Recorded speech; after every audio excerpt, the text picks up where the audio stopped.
তোমরা যারা ক্লাস 11 অর্থাৎ একাদশ শ্রেণীর সেকেন্ড সেমিস্টারের ছাত্রছাত্রী আছো এবং তোমাদের যাদের ইতিহাস বা হিস্ট্রি সাবজেক্টটি রয়েছে, আজকের ক্লাসটা শুধুমাত্র তোমাদের জন্যই।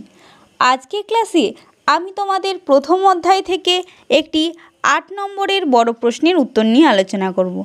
প্রশ্নটি খুবই গুরুত্বপূর্ণ তোমাদের পরীক্ষার জন্য। আমি সরাসরি প্রশ্ন এবং তার উত্তরের আলোচনায় চলে যাচ্ছি। তোমরা গুরুত্বপূর্ণ প্রশ্ন এবং তার উত্তরটি দেখে নাও। প্রশ্নটি তোমরা দেখতে পাচ্ছ। প্রশ্নটি আছে, নতুন রাজতন্ত্র ও টমাস ক্রমওয়েলের অবদান লিখো। নতুন রাজতন্ত্র সম্পর্কে তোমাদের লিখতে হবে এবং টমাস ক্রমওয়েলের অবদান এই নোটসে লেখা আছে, তোমরা দেখে নাও। আমি সরাসরি উত্তরের আলোচনায় চলে যাচ্ছি, তোমরা উত্তরটি বুঝে নাও। উত্তর, তোমাদের উত্তর লেখার ক্ষেত্রে প্রথমে একটি ভূমিকা বা ইন্ট্রোডাকশন লিখতে হয়। আমি এখানে ভূমিকা লিখেছি, যেটা তোমরা দেখে নাও। ভূমিকা: ইংল্যান্ডের রাজতন্ত্রের ইতিহাসে ষোড়শ শতাব্দী এক গুরুত্বপূর্ণ অধ্যায় হিসেবে বিবেচিত। এই সময়কালে নতুন রাজতন্ত্র নামে পরিচিত একটি পরিবর্তনশীল রাজনৈতিক ও সামাজিক কাঠামোর উদ্ভব ঘটে, যার নেতৃত্বে ছিলেন রাজা সপ্তম হেনরি ও অষ্টম হেনরি। নতুন রাজতন্ত্রের উদ্ভবের সঙ্গে রাজনৈতিক ঐক্য, পার্লামেন্টের প্রাধান্য এবং সামন্তদের অবসান যুক্ত ছিল। টমাস ক্রমওয়েল অষ্টম হেনরির প্রধানমন্ত্রী এবং এক অগ্রগামী রাজনীতিবিদ এই নতুন রাজতন্ত্র প্রতিষ্ঠায় অগ্রণী ভূমিকা পালন করেন।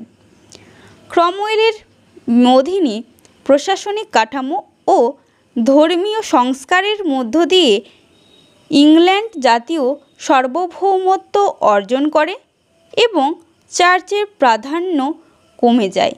এর পরবর্তী পয়েন্ট দেখতে পাচ্ছ, নতুন রাজতন্ত্রের উদ্ভব। নতুন রাজতন্ত্রের মূল লক্ষ্য ছিল ইংল্যান্ডের রাজনৈতিক ঐক্য ও শৃঙ্খলা প্রতিষ্ঠা করা। সপ্তম হেনরির শাসনকালে একাধিক গৃহযুদ্ধ ও সামন্তবাদী চক্রান্তের ফলে রাজ্যের স্থিতিশীলতা হ্রাস পায়। এই পরিস্থিতিতে নতুন রাজতন্ত্রের ধারণা আসে, যা রাজতন্ত্রকে শক্তিশালী করার উদ্দেশ্যে গৃহীত হয়। এই বাকি নোটসটি দেখে নাও তোমরা। এই শাসন ব্যবস্থার মাধ্যমে রাজা তার ক্ষমতাকে পুনঃপ্রতিষ্ঠিত করেন এবং সামন্তদের চক্রান্ত দমন করেন। এর পয়েন্টটা দেখতে পাচ্ছ, পরের পয়েন্ট, রাজনৈতিক ঐক্য প্রতিষ্ঠা। এই পয়েন্টের ব্যাখ্যাটা বুঝে নাও।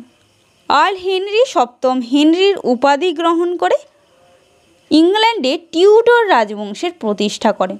আর্ল হেনরি কি সপ্তম হেনরি উপাধি গ্রহণ করেন এবং প্রতিষ্ঠা করেন ইংল্যান্ডের টিউডর রাজবংশের।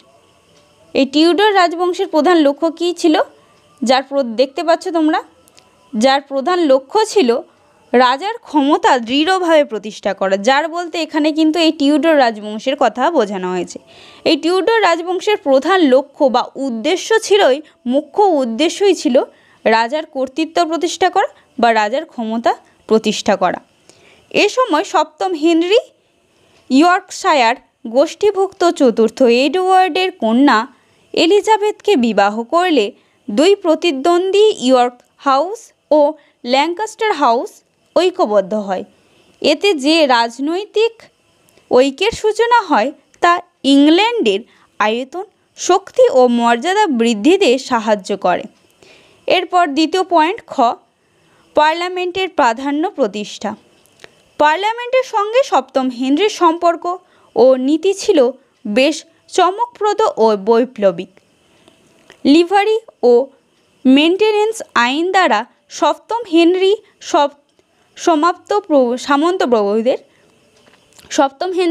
সামন্তপ্রভুদের ক্ষমতা খর্ব করে রাজার ক্ষমতা সুসংহত করতে উদ্যত হন। এই সপ্তম হেনরি কি করেছিল? লিভারি ও মেনটেনেন্স, এটা একটু মনে রাখার চেষ্টা করবে। আইন দ্বারা সামন্ত প্রভুদের কর্তৃত্ব কিন্তু হ্রাস করে, প্রভাব হ্রাস করে, ক্ষমতা হ্রাস করে, কি রাজার ক্ষমতা প্রতিষ্ঠিত করে। বলা যায় যে স্বল্প সময়ের জন্য এবং সংখ্যায় কম পার্লামেন্টের ডাকলেও তার মধ্যেই পার্লামেন্টের মাধ্যমে তিনি যত সংখ্যক আইন প্রণয়ন করেছিলেন তা আগে কখনো হয়নি। ফলে পার্লামেন্টের গুরুত্ব এ সময় যথেষ্ট বৃদ্ধি পায়। এর পরবর্তী পয়েন্ট অর্থাৎ গ, সামন্ততন্ত্রের দমন। রাজতত্ত্বের শুরু থেকেই সপ্তম হেনরি রাজতন্ত্রের শুরু থেকে কি সপ্তম হেনরি সামন্ত প্রভুদের ক্ষমতা সংকুচিত করতে উদ্যত হন। তার শাসনকালে স্পেন, ফ্রান্স ও স্কটল্যান্ডের রাজপরিবারগুলির সঙ্গে ইংল্যান্ডের বৈবাহিক সম্পর্ক গড়ে ওঠে। ফলস্বরূপ সামন্ত প্রভুদের ক্ষমতা হ্রাস পেতে থাকে এবং টিউডর রাজবংশের প্রতিষ্ঠা ও গৌরবে বৃদ্ধি পায়। এর পরবর্তী পয়েন্ট অর্থাৎ ঘ পয়েন্টটি দেখে নাও, মধ্যবিত্ত শ্রেণীর উদ্ভব। টিউডর আমলে ইংল্যান্ডে মধ্যবিত্ত শ্রেণীর প্রভাব প্রতিপত্তি বৃদ্ধি পেতে থাকে। টিউডর আমল বা টিউডর রাজবংশের যখন সূচনা হয় তখন কি প্রভাব প্রতিপত্তি বাড়তে থাকে মধ্যবিত্ত শ্রেণীর। এই মধ্যবিত্ত শ্রেণীর প্রভাব বাড়তে থাকে। এই নতুন মধ্যবিত্ত শ্রেণীর রাজতন্ত্রের সমর্থকে পরিণত হয়। এরপর তোমরা দেখতে পাচ্ছ টমাস ক্রমওয়েলের অবদান, অর্থাৎ টমাস ক্রমওয়েলের অবদান সম্পর্কে বাকি নোটসটি তোমাদের লিখতে হবে। ইংল্যান্ডের সংস্কার আন্দোলনের অন্যতম রূপকার টমাস ক্রমওয়েল ছিলেন রাজা অষ্টম হেনরির প্রধান পরামর্শদাতা ও সচিব বা মহাসচিব। 1520 খ্রিস্টাব্দে তিনি ইংল্যান্ড রাজ অষ্টম হেনরির তৎকালীন প্রধানমন্ত্রী কার্ডিনাল উইলসির সেক্রেটারি হিসেবে নিযুক্ত হন এবং এ সময় থেকেই ইংল্যান্ডের রাজনীতির সঙ্গে তার ঘনিষ্ঠ যোগসূত্র স্থাপিত হয়। নব্য রাজতন্ত্রের আদর্শকে সুদৃঢ় ভিত্তি প্রদান করতে ক্রমওয়েল যেসব পদক্ষেপ গ্রহণ করেন তা হলো, প্রথমত কি পদক্ষেপ গ্রহণ করেছিল তোমরা দেখো, ক, চার্চে রাজার প্রাধান্য প্রতিষ্ঠা করেছিল চার্চে। এই পয়েন্টটা তোমরা দেখে নাও। ইংল্যান্ডের শাসক অষ্টম হেনরি এবং রানী ক্যাথরিন এর বিবাহ বিচ্ছেদকে কেন্দ্র করে পোপের সঙ্গে, এটা সঙ্গ নয়, এটা সঙ্গে হবে, একটু টাইপিং মিস্টেক হয়েছে, তোমরা এটা একটু ঠিক করে নেবে খাতায় লেখার সময়। বিবাহ বিচ্ছেদ কি বলছে, বিবাহ বিচ্ছেদকে কেন্দ্র করে পোপের সঙ্গে রাজার বিরোধ দেখা দেয়। পোপ নানাভাবে অষ্টম হেনরির বিবাহ বিচ্ছেদকে অনুমতি দানের বিষয়ে বিলম্ব করতে থাকেন, অর্থাৎ দেরি করতে থাকেন বিবাহ বিচ্ছেদের। এমন অবস্থায় বা এমতো অবস্থায় তোমরা যেমনটা লিখতে পারবে, ক্রমওয়েল অষ্টম হেনরিকে, বাকি নোটসটি তোমরা দেখে নাও, অষ্টম হেনরিকে পরামর্শ দেন যে এই সংকট থেকে মুক্তি পেতে হলে রাজার উচিত নিজেকে ইংল্যান্ডের চার্চের সর্বময় কর্তা হিসেবে প্রতিষ্ঠা করা। ক্রমওয়েলের উদ্যোগে 1531 খ্রিস্টাব্দে, একটু ভালোভাবে সালটা মনে রাখার চেষ্টা করে, 1531 খ্রিস্টাব্দ নাগাদ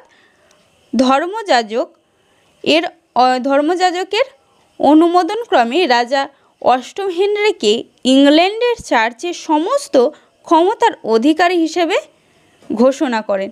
এই ঘোষণার ভিত্তিতে রাজার কর্তৃত্বকে বৈধতা প্রদানের উদ্দেশ্যে ক্রমওয়েলের উদ্যোগে নানা আইন পাশ হলে কি হয়, চার্চগুলিতে পোপের পরিবর্তে রাজার প্রাধান্য প্রতিষ্ঠিত হয়। এর পরবর্তী পয়েন্ট অর্থাৎ খ দেখে নাও, ধর্ম সংস্কার। এই পয়েন্টের ব্যাখ্যাটা বুঝে নাও, এই পয়েন্টটা দেখে নাও। জাতীয় রাষ্ট্র গড়ে তুলতে ও রাজার ক্ষমতাকে প্রাধান্য দিতে হলে তৎকালীন রাষ্ট্র ব্যবস্থায় পোপতন্ত্র, যাজক কিংবা মঠতন্ত্রের ক্ষমতা খর্ব করার প্রয়োজনীয়তা উপলব্ধি করেছিলেন ক্রমওয়েল।